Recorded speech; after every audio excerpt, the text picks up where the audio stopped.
Mga kabayan, ebinida na ng Philippine Marine Corps ang kanilang BrahMos Supersonic Anti-Ship Missile Battery sa kanilang ika-75th founding anniversary noong Biyernes, November 7, 2025. Kung saan kasama sa mga dumalo ay ang ating Pangulong Bongbong Marcos Jr.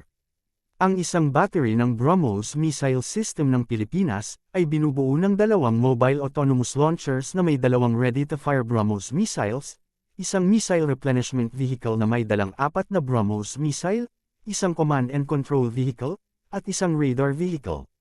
Sa madaling salita, ang isang battery ng BrahMos missile system ng Pilipinas ay mayroong 8 BrahMos missiles.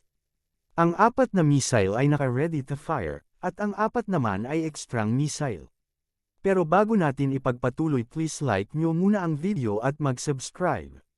Maraming salamat po. Ang BrahMos missile ng Pilipinas na binili ay isang standard export variant na gawa ng India at ng Russia.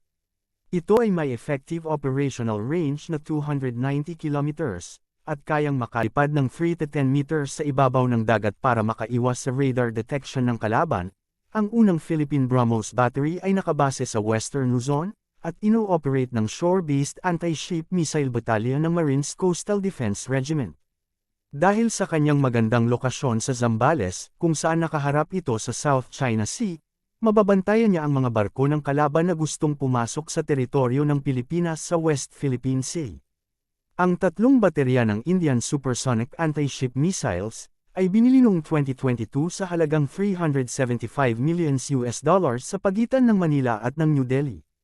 Noong nakaraang buwan, pinakita ng Philippine Army ang pag-activate ng kanilang unang ground-launched missile battalion, isang bagong unit sa ilalim ng Army Artillery Regiment, bilang bahagi ng kanilang modernization efforts para mapalakas ang territorial defense capabilities nila.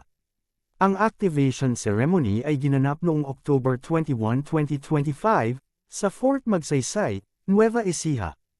Alam nyo kasi ang Philippine Army ay gusto rin bumili ng BrahMos missile system bilang bahagi ng kanilang land-based missile system acquisition project, under the Revised Armed Forces of the Philippines Modernization Program. At ang unit na bibilhin ay mas marami pa kaysa sa BrahMos ng Philippine Marine Corps. Ang pagbili ng Philippine Army ng BrahMos ay nasa proseso pa lamang, at hindi pa kasama sa 2025 national budget. Ang pagbili ng karagdagang BrahMos missile system ng Pilipinas ay isang hakbang upang mapalakas ang territorial defense, at makapagbigay ng cost-credible deterrence sa West Philippine Sea, amidst regional tensions. Kailangan talaga ng Pilipinas ng karagdagang BrahMos missile system, dahil hindi pa sapat ang 3 battery para bantayan ang karagatan ng Pilipinas sa mga barko ng kalaban. Sana sa year 2026, ma-finalized na ang kasunduan sa pagbili ng BrahMos missile systems, para ma-deliver kaagad. Kaya abangan na lang natin. Yun lang mga kabayan, maraming salamat sa time ninyo.